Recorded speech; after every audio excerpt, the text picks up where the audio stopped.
His lawyer leaned in and whispered 5 words, just 5. And Vincent's face, that smug, self-satisfied face I'd stared at across the breakfast table for 15 years, went completely white. His hands started trembling. The papers he'd been so eager to sign were shaking like leaves in a storm. And me? For the first time in 3 years, I smiled. But I'm getting ahead of myself.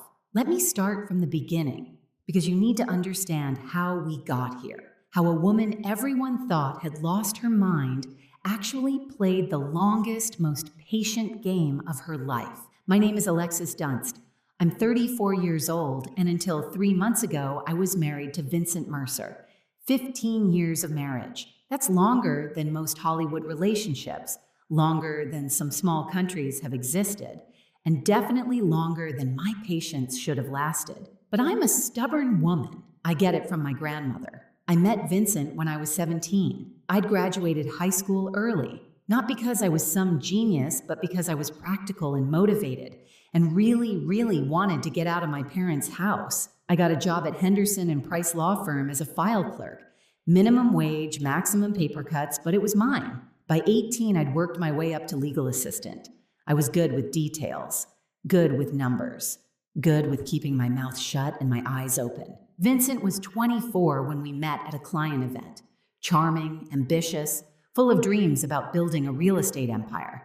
He talked about the future like it was already his, like success was just waiting for him to show up and claim it. He said he was going to build something incredible. I said I'd help him file the paperwork. Romance, right? We got married when I was 19. Tyler came along when I was 20. I kept working at the law firm part-time while raising our son, building up my 401k, saving every spare dollar. My grandmother always said a woman should have her own money, not secret money, she'd clarify. Just her own, something nobody could take. At 23, Vincent's business finally took off. He asked me to quit the law firm and help him full-time. He needed someone to manage the books, handle clients, coordinate with contractors, someone he could trust completely. So I became his unpaid everything. Bookkeeper, office manager, client liaison, interior decorator for model homes, marketing coordinator, event planner. I did it all while raising Tyler, managing our household, and somehow keeping everyone fed and reasonably happy. My official title was wife. My unofficial title was everything else. For 11 years, I poured myself into building Vincent's dream. And for 11 years, he got the credit, the awards, the recognition. At every industry event, I was Vincent's wife. At every celebration, he thanked his team, his mentors, his vision. But somehow, never quite got around to thanking me. Somewhere along the way, things shifted. He started making decisions without consulting me. Started staying late for work more and more often. Started criticizing little things, the way I dressed, the meals I cooked, my lack of ambition. I was running his entire back office for free while raising his son and keeping his life organized. But sure, not ambitious enough. Then, 3 months ago, he dropped the bomb. He came home on a Tuesday evening. I was making dinner, his favorite actually, because I'm apparently a glutton for unappreciated effort. He sat me down at the kitchen table with this look on his face, not sad, not apologetic, just businesslike. I want a divorce, he said. And then, I want the house, the cars, the business, everything. You can keep Tyler. He said it like he was ordering from a menu. I'll have the assets. Hold the child, thanks. Keep Tyler? Like our 15-year-old son was a leftover pizza? Like he was an inconvenience being graciously allowed to stay with me? I just stared at him. 15 years of marriage. And this was how it ended, at our kitchen table, between the salt shaker and the butter dish. Like I was just another item he was discarding. What I didn't know in that moment, what I wouldn't find out until later, was that Vincent had been planning this for months. He already had a lawyer, Harold Whitfield, expensive and experienced. He'd been building his exit strategy while I was meal prepping and scheduling his dentist appointments. I'd been blindsided by a man I'd trusted with everything. The next day, his mother showed up, Lorraine Mercer, a woman who had treated me like the help for 15 years, arrived with her perfectly styled hair and her perfectly practiced sympathy face. She patted my hand and told me I should have tried harder to keep him happy. Men have needs, dear, she said. like she was explaining something complicated to a slow child. Lorraine's advice on marriage was always fascinating, considering her husband spent 7 days a week on the golf course specifically to avoid being in the same room as her. But sure, I was the problem. That first week was a blur. Vincent moved me to the guest room. He had documents drawn up, settlements proposed, timelines established. Everything was moving so fast, and I felt like I was drowning. Everyone saw a woman whose world had just collapsed, a wife being thrown away after 15 years of service, a victim who didn't see it coming. But here's the thing. What Vincent didn't know, what nobody knew, was that I'd found something 3 years ago. Something buried in his own financial records, something he thought was hidden forever. And I'd been quietly, patiently preparing ever since. Before we continue, if you're enjoying this story, please hit that subscribe button and tell me in the comments where you're watching from and what time it is there. I read every single comment. Thank you. Back to the disaster. Within a week of the announcement, Vincent had completely taken control. The guest room became my permanent residence in what used to be our home. My closet shrank from a walk-in to 2 small sections he graciously allowed me to keep. The message was clear. This isn't your house anymore. Within 2 weeks, he started bringing her around. Brittany Sawyer, 27 years old, worked at his company. Of course she did. She had that Instagram perfect look. Blonde highlights, perfect nails, yoga pants that cost more than my weekly groceries. She walked into my kitchen like she owned it, wore my apron, my grandmother's apron, while making smoothies in my blender. She was younger than my marriage, younger than my favorite handbag, but she made amazing smoothies, so I guess that's something. Vincent paraded her around like a trophy. They'd sit on my couch, watch my television, eat off my plates. He'd put his arm around her right in front of me, like I was furniture, like I'd already disappeared. The humiliation escalated daily. First, he canceled my personal credit card. We need to separate finances, he said, like he was being reasonable. Then the joint card. Then he suggested I should probably find somewhere else to stay while we sorted things out. My own home, and I was being asked to leave. Lorraine came over to help me pack. And by help, I mean she went through my belongings and decided what I deserved to keep. Old clothes, fine. Family photos, some of them. My grandmother's recipe box? She hesitated on that one, like she was considering claiming it for herself. What I was not allowed to take. Any jewelry Vincent had bought me over 15 years. Any furniture I'd picked out. Anything of value. Those were marital assets, Lorraine explained, and Vincent was entitled to them. She packed my things in garbage bags. Not boxes, garbage bags. Like I was trash being taken out. Through all of this, I had one person I thought I could trust. Diane Holloway. We'd been friends since high school, 20 years of friendship, through boyfriends and breakups and babies and everything in between. She was the first person I called after Vincent's announcement. She was so supportive, always checking in, always asking how I was holding up, always ready to listen. She'd come over with wine and let me cry on her shoulder. She told me I deserved better. She told me Vincent was making a huge mistake, but something felt off, little things at first. Vincent seemed to know my plans before I made them. When I mentioned to Diane that I was thinking about fighting for the house, Tyler came home the next day saying, Dad told him it wouldn't work. When I told Diane I was looking at apartments in a specific neighborhood, Vincent made a comment about that exact area being too expensive for me. Then it clicked. Looking back, I should have seen it years ago. The way Diane always lit up when Vincent walked into the room. The way she'd compliment him just a little too much. Laugh at his jokes just a little too hard. She always asked about him first whenever we talked. How's Vincent? How's the business?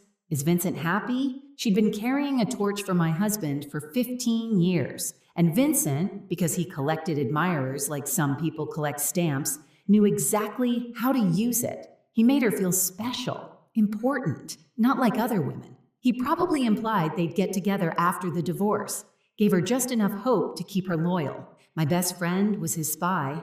20 years of friendship sold out for some flirting and empty promises. At least charge more, Diane.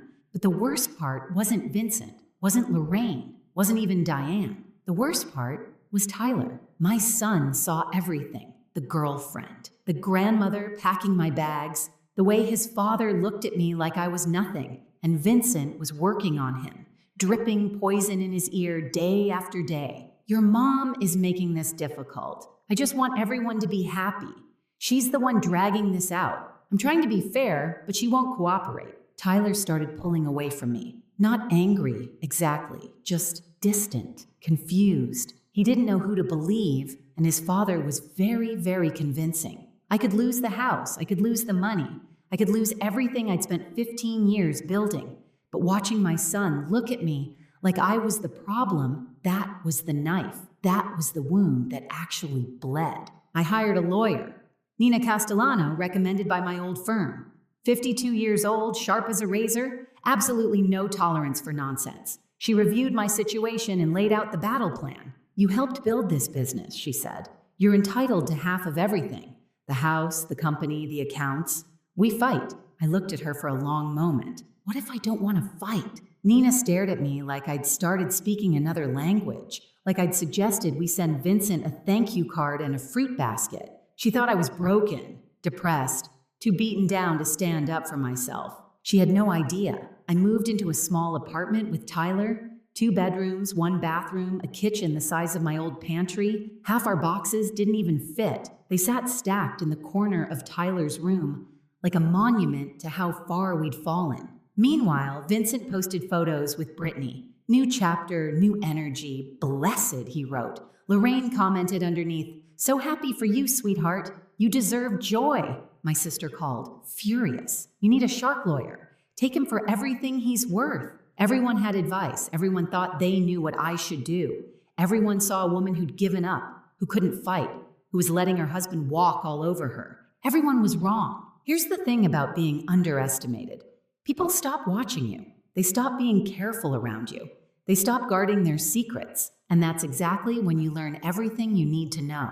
3 years. That's how long I'd been carrying this secret. That's how long I'd known the truth about Vincent Mercer and his glittering, glamorous, completely fake empire. It started on a random Tuesday night, 3 years before the divorce. Vincent was working late again. He was always working late by then, though I didn't yet know what that really meant. I was going through the company books, reconciling accounts, doing the unglamorous work that kept his business running. And I found something strange. A transfer to an account I didn't recognize, then another, then a pattern. Money flowing out of our accounts into places I'd never seen before. I dug deeper. I stayed up until 3 in the morning, following the trail. What I found made my blood run cold. Vincent had been taking loans against everything we owned. The house, our beautiful house that everyone admired, had 3 mortgages on it. The original loan of $400,000, a second mortgage of $350,000 taken out 4 years ago, a third mortgage of another $350,000 taken out 2 years ago. Total owed $1.1 million. Actual value of the house, $850,000.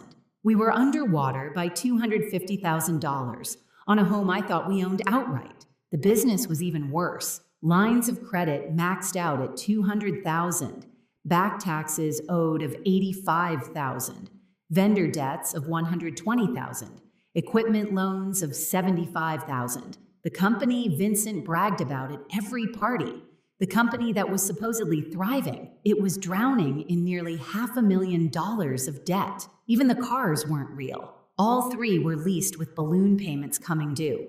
We didn't own anything. We just had very expensive monthly obligations. I sat in my kitchen at 3 in the morning, surrounded by printouts, and did the math. Total debt, approximately $1.9 million. Total actual asset value, maybe $1.6 million. We were $300,000 in the hole, maybe more. But where had all the money gone? I kept digging. Over the following weeks, I traced every transaction I could find, and the picture that emerged was devastating. Cryptocurrency investments, $180,000, all lost. Gambling, $75,000, gone. An apartment I didn't know about. Rented for a woman I didn't know about. $60,000 in rent and furnishings. Lifestyle expenses that never made it home. Watches, suits, trips I was never invited on. Another $85,000. My husband wasn't building an empire. He was building a house of cards with borrowed cards that were also on fire. We looked rich the same way a mannequin looks alive, convincing from a distance, completely hollow up close. My first instinct was to confront him, to scream, to cry, to demand answers. But I knew Vincent. I'd watched him operate for years. If I confronted him, he'd manipulate me. He'd explain it away, make me feel crazy for questioning him. He'd probably find a way to blame me for it. And worse, if he knew I knew, he might try to take control of my separate money, too. See, I'd always kept a little something of my own, my grandmother's voice in my head. A woman should have her own money. My IRA from my law firm years. I'd rolled it over when I quit, but never touched it. By then, it had grown to about $180,000. That was mine, earned from my job. Separate property under the law. And then there was Grandma herself. She'd passed away when I was 28, and she'd left me $340,000. Her will was specific. This money is for Alexis alone. I'd kept it in a separate account for 6 years, never commingling it with Vincent's finances, never using it for household expenses. My grandmother kept her own account for 50 years. Not secret money, she'd always say, just mine. Smartest woman I ever knew. I had roughly $520,000 that was completely, legally, separately mine. So I didn't confront Vincent. Instead, I protected myself. I worked with my uncle, a retired accountant, to create an irrevocable trust for Tyler. My IRA and my inheritance went into that trust. My name wasn't on it as a beneficiary. Vincent's name certainly wasn't on it. It was for Tyler's future, college, a first home, emergencies. And it was untouchable. Then I documented everything. Every mortgage document, every hidden account, every suspicious transaction. I printed copies and kept them at my sister's house. I put copies in a safe deposit box. I saved everything on an encrypted drive. And then I waited. I knew Vincent would leave, eventually. Men like him always do. They get bored, or they find someone younger, or they decide they deserve more. I just had to be ready when it happened. 3 years of waiting. 3 years of watching him dig the hole deeper. 3 years of smiling at dinner parties while knowing our entire life was built on quicksand. I got very good at patience and very good at pretending I didn't know my husband was financially drowning us both. When Vincent finally asked for the divorce, when he demanded the house, the cars, the business, everything, I almost laughed out loud. He wasn't asking for assets. He was demanding debt. He just didn't know it yet. Back in the present, I sat across from Nina Castellano and placed 3 binders on her desk. 3 years of evidence. Every mortgage document, every loan statement, every hidden account. She read in silence for almost an hour. When she finally looked up, her expression had completely transformed. You've known about this for 3 years? I was waiting for him to leave. I knew he would eventually. And when he demanded everything, he demanded all the debt. He just doesn't understand that yet. Nina leaned back in her chair. The pity was gone from her eyes. The concern was gone. What replaced it was something like awe. So when you sign over the assets, I walk away clean. He gets the mortgages, the business debts, the lease obligations. All of it becomes his sole responsibility. And your inheritance, your retirement account, separate property. Never commingled. Legally protected, sitting safely in a trust for my son. Nina was quiet for a long moment. Then she smiled, a slow, dangerous smile. Mrs. Dunst, she said, I believe I owe you an apology. I thought you'd given up. I smiled back. Everyone thinks that. That's kind of the point. Nina went from looking at me like a lost kitten to looking at me like a chess grandmaster. I prefer grandmaster, better outfit. The trap was already built, the numbers were verified, the documentation was airtight. All I had to do now was let Vincent think he was winning. And nobody does gracious loser better than a woman who's been practicing for 15 years. The next 3 months were a masterclass in acting. I became exactly what everyone expected me to be. Broken, defeated, barely holding on. I showed up to mediation sessions with red eyes and trembling hands. I spoke softly, hesitantly, like a woman who'd lost all her confidence. I asked for so little that even the mediator seemed uncomfortable. I just want enough to start over, I said during our second mediation. I'm not trying to be difficult. I know the business is his life's work. I know the house means everything to him. I don't want to tear our family apart more than it already is. I requested a settlement of $50,000 cash, my personal belongings. Shared custody of Tyler, that was it. Vincent agreed immediately. He was probably expecting me to fight for half of everything. That's what any reasonable lawyer would demand. Instead, I was asking for crumbs. He looked at me across that mediation table with something almost like pity, like I was a wounded animal he was graciously putting out of its misery. I deserved an Oscar for that performance, or at least a Golden Globe. I was giving the role of a lifetime, and my only audience was my lying, cheating, soon-to-be bankrupt ex-husband. With each passing week, Vincent's arrogance grew. He stopped being careful, stopped pretending to be the reasonable one. He started telling everyone who would listen that I hadn't even fought. She just gave up, he told his golf buddies. I offered her a fair settlement, and she took it without a word. Lorraine was even worse. She bragged at her book club, at her church group, at every social gathering she attended. Vincent is keeping everything. That woman didn't get a dime. I always knew she wasn't strong enough for my son. To celebrate his upcoming victory, Vincent bought himself a new watch, $15,000. I know because I saw the charge on the business account. He was still using company money for personal expenses, still digging that hole deeper. He wore it to our next mediation session, making sure I noticed. He also took Brittany to dinner at La Maison, the French restaurant where we'd celebrated our 10th anniversary. He posted photos on social media. Life is good when you're with the right person, he wrote. The right person. He meant the person who didn't know about his debt. Yet, meanwhile, Brittany had started redecorating my house. New furniture in the living room. New art on the walls. She even painted my kitchen. Gray. She painted it gray. I spent 3 weeks choosing that sage green. 3 weeks of paint samples and lighting tests and driving myself crazy trying to get the perfect shade. And she painted over it with builder-grade gray. Like it was nothing. Gray. Like her personality. Like her future with Vincent once she found out he was broke. Very fitting, actually. Diane kept calling, fishing for information under the guise of friendship. I played along perfectly. How are you holding up?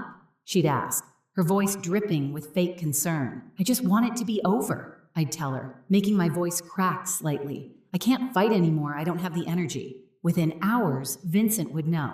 I could practically see him relaxing, letting his guard down even further. Diane thought she was playing me. She was actually just being a messenger service. Not a very expensive one either. But while the adults were playing their games, Tyler was watching, and my son, my smart, observant, wonderful son, was starting to notice things that didn't add up. He noticed his dad's new $15,000 watch, but heard Vincent tell him they couldn't afford the school trip to Washington, D.C. He noticed Brittany's shopping bags piling up in the foyer, but heard Vincent complain about money being tight. He noticed the disconnect between the lifestyle his father was projecting and the excuses he kept making. One evening, Tyler came to my tiny apartment and sat down at my secondhand kitchen table. He looked at me with those serious eyes, so much like his father's, but with something Vincent had lost long ago. Honesty. Mom, he said quietly.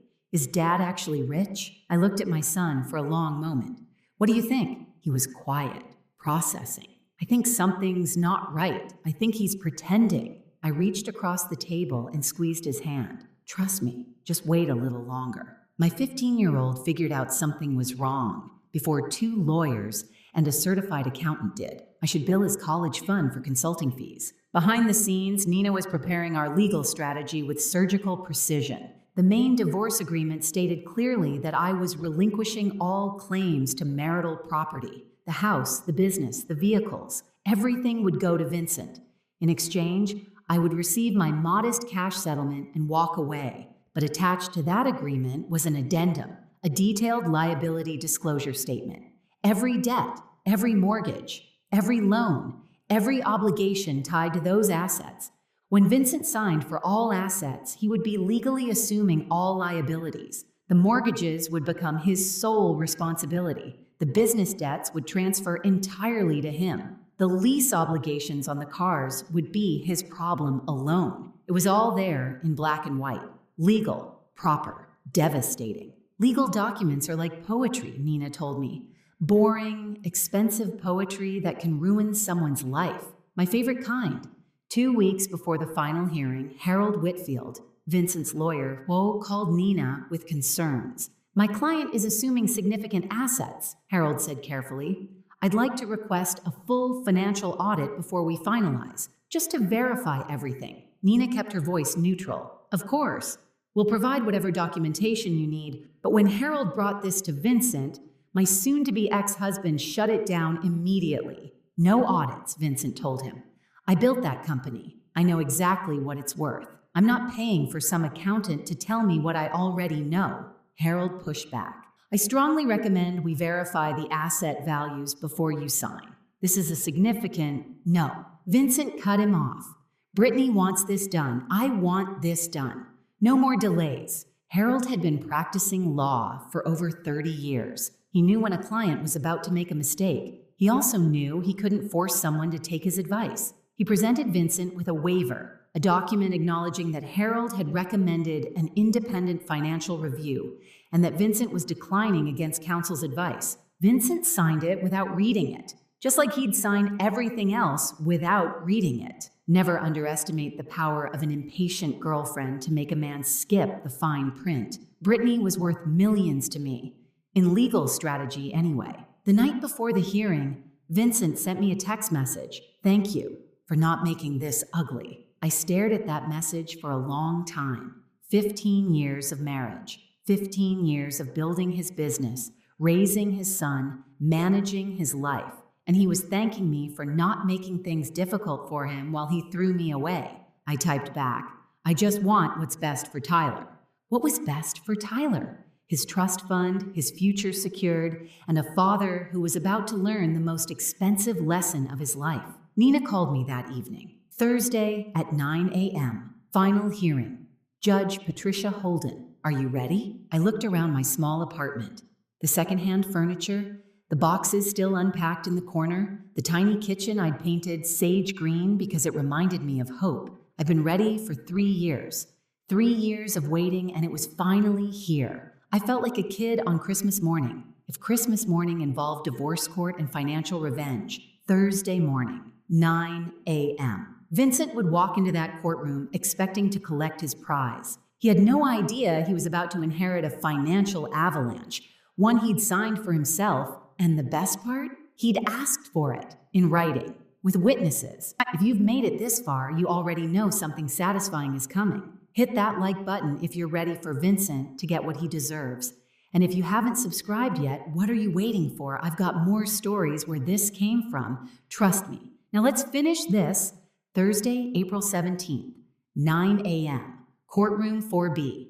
I remember every detail of that morning, the way the sunlight came through the tall windows, the smell of old wood and floor polish, the quiet murmur of lawyers shuffling papers. This was where 15 years of marriage would officially end, and where 3 years of patience would finally pay off. Vincent arrived first, of course. He was wearing his best suit, the charcoal Armani I'd helped him pick out for a client dinner 3 years ago. His new watch caught the light as he shook hands with Harold. He looked confident, relaxed, like a man about to close a very favorable deal. Brittany was waiting in the hallway.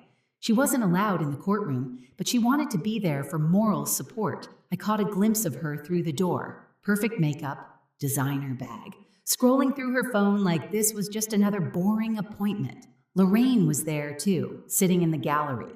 She dressed up for the occasion, probably planning to take Vincent to a celebratory lunch afterward. She looked at me when I walked in and gave me this little smile, the kind you give someone you've already beaten. I arrived a few minutes after Vincent. Simple navy dress, no jewelry, hair pulled back in a low bun. I looked tired, defeated, like a woman who had nothing left to fight for. Perfect. I looked like someone who'd given up on life and fashion simultaneously.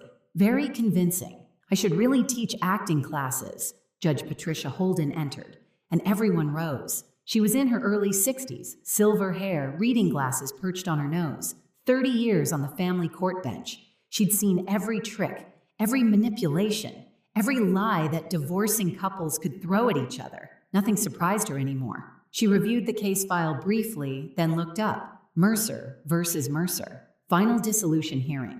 I understand the parties have reached an agreement? Harold stood first. Yes, Your Honor. My client, Vincent Mercer, is assuming all marital assets, including the family residence, the real estate development business, and all associated vehicles. In exchange, Mrs. Dunst receives a cash settlement of $50,000. Nina rose beside me. That's correct, Your Honor. My client agrees to relinquish all claims to these assets and accepts the proposed settlement terms. Judge Holden's eyes moved to me. She studied my face for a moment, looking for signs of coercion, I imagine. Signs that I was being pressured into a bad deal. Mrs. Dunst, she said, I need to confirm that you understand what you're agreeing to today. You're giving up your claim to substantial property, the family home, the business you helped build. Are you certain this is what you want? I kept my voice soft, slightly unsteady. Yes, Your Honor, I understand. And you're entering this agreement voluntarily? No one is pressuring you? No, Your Honor. I looked down at my hands, then back up at her. I just want my husband to have everything he asked for. I want this to be over. The judge studied me for another long moment. I could practically see her internal debate, whether to push harder, whether to order a continuance, whether to protect me from what looked like a terrible decision. But I was represented by counsel. I was answering clearly. I was an adult woman making my own choice. Very well, she said finally. Let's proceed. The clerk distributed the final documents, page after page of legal language, signatures required on every third page. Vincent signed eagerly, barely glancing at what he was agreeing to. He wanted this done. He wanted to get back to his new life with his new girlfriend and his new freedom. I signed slowly, deliberately. Every stroke of my pen was careful and precise. This was the moment I'd been waiting 3 years for. I was going to savor it. Across the courtroom, I saw Vincent glance at Lorraine and smile. She nodded back approvingly. In the hallway, his phone buzzed. Probably Brittany sending encouragement. He checked his phone in court during his own divorce hearing. That's the kind of man he was. Meanwhile, Harold Whitfield was doing what good lawyers do, reviewing the complete document package one final time. Main agreements signed, asset schedule signed, settlement terms signed. Then he reached the addendum, liability disclosure statement. I watched his face as he read, watched the confusion flicker across his features, watched him flip back a page, then forward again, like he was hoping he'd misread something. He hadn't. Harold's face went pale. He leaned toward Vincent, trying to be discreet. Sir, he whispered, we need to talk. Vincent waved him off, still basking in his victory. Not now. We're almost done. Sir Harold's voice was more urgent. You're assuming all debt. Vincent turned to look at him. What? The liability disclosure, Harold whispered, papers rustling as he pointed. The mortgages, the business liens. It's all here. You're assuming personal liability for everything. For the first time, Vincent actually looked at what he'd signed. I watched his eyes scan the numbers, watched the color drain from his face. House, $1.1 million owed. Market value, $850,000. Business, $480,000 in combined debts. Vehicles, $115,000 in lease obligations. Additional personal liabilities, $200,000. Total debt, approximately $1.9 million. Net value of everything he'd just claimed, negative $300,000. He hadn't won the lottery. He'd won the bill for it. Vincent stood up abruptly, his chair scraping against the floor. This isn't right. He looked at me, then at the judge, then back at the papers. She hid this from me. This is fraud. Judge Holden's voice was sharp. Mr. Mercer, sit down. These numbers are fake, Vincent insisted, his voice rising. She manipulated the documents. This is Mr. Mercer. The judge's tone left no room for argument. Sit down, he sat, but his hands were shaking. His confident smile was gone, replaced by something that looked a lot like panic. Judge Holden looked at the documents in front of her, then at Vincent. Mr. Mercer, I'm looking at the liability disclosure statement attached to this agreement. These are debts associated with assets you are claiming, assets in your name, your business, your property. She fixed him with a hard stare. Are you telling this court that you don't know your own financial situation? Silence. Watching Vincent try to explain why he didn't know about his own debts was like watching a cat explain why there's a broken vase on the floor. Fascinating and completely unconvincing. Harold cleared his throat. Your Honor, I should note that I advised my client to conduct an independent financial review prior to this hearing.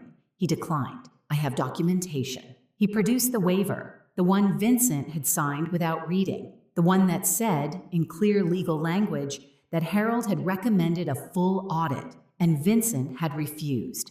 Judge Holden reviewed it briefly, so Mr. Mercer was advised to verify these figures. He chose not to. He signed a waiver acknowledging that choice. She looked at Vincent. Is that correct? Vincent was staring at the waiver like it was a snake that had just bitten him. I thought, is that your signature, Mr. Mercer? A long pause. Yes. Then you assumed this risk voluntarily. Judge Holden's voice was matter of fact. You had the opportunity to investigate. You chose not to. The agreement stands. Vincent turned to me, desperation breaking through his composure. You knew. His voice cracked.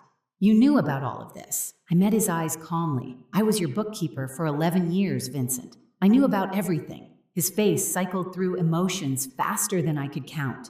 Confusion, rage, betrayal, fear, and finally, the one I'd been waiting for, realization. The understanding that he'd done this to himself.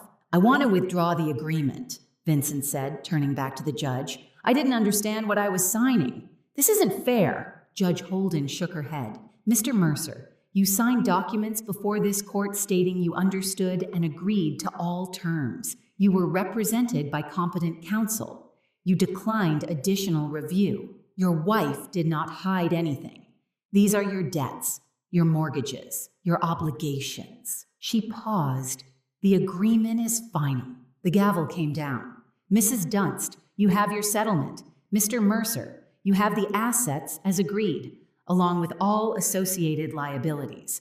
This marriage is dissolved. I stood, smoothed my dress, picked up my purse. Then I looked at Vincent one last time. He was slumped in his chair, papers scattered in front of him, his whole world collapsing around him. You said you wanted everything except Tyler, I said quietly. I gave you exactly what you asked for. I walked out of that courtroom without looking back. In the hallway, I could hear Vincent's voice rising, yelling at Harold, demanding to know how this happened, threatening lawsuits. Harold's calm responses.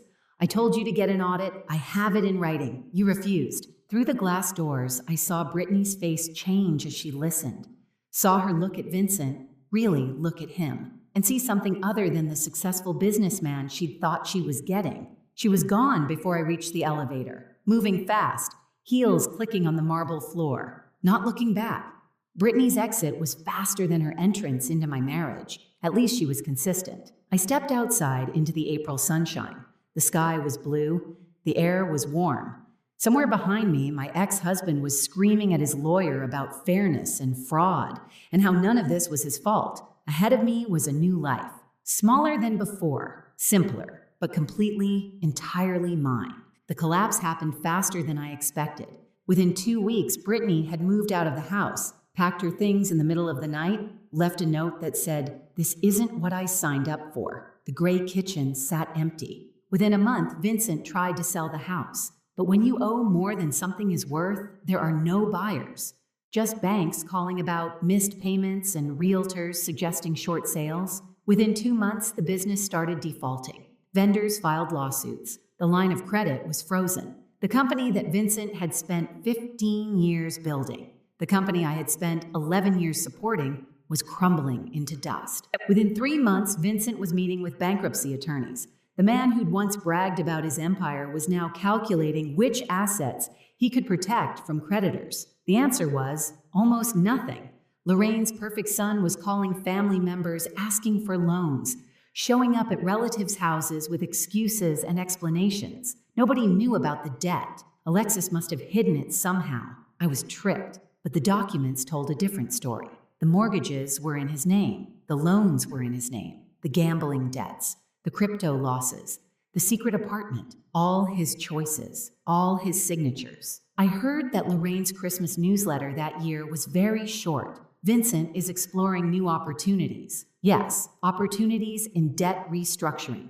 The parallel conflicts resolve themselves with a kind of poetic symmetry. Diane called me about a week after the hearing. Her voice was shaking. I had no idea things were this bad.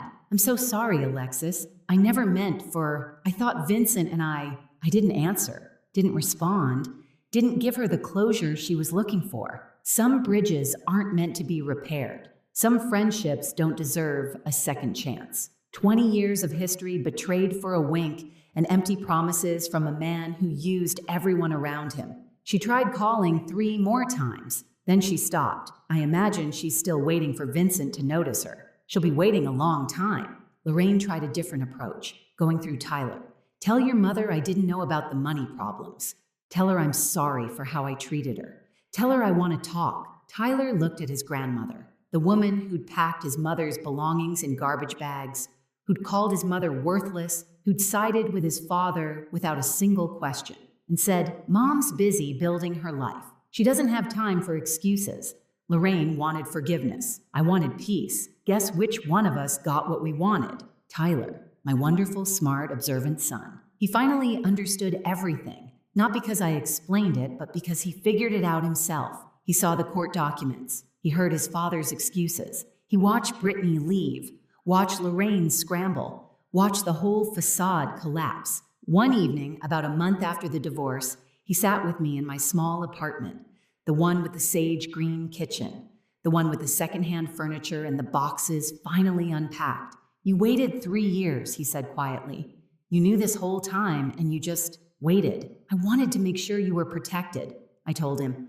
Whatever happened between your father and me, I needed to know you'd be okay. The trust fund, $520,000 safe and untouchable. He was quiet for a moment. Then he hugged me, really hugged me. The kind of hug I hadn't gotten from my 15-year-old son in months. The kind that said, I understand. The kind that said, I'm proud of you.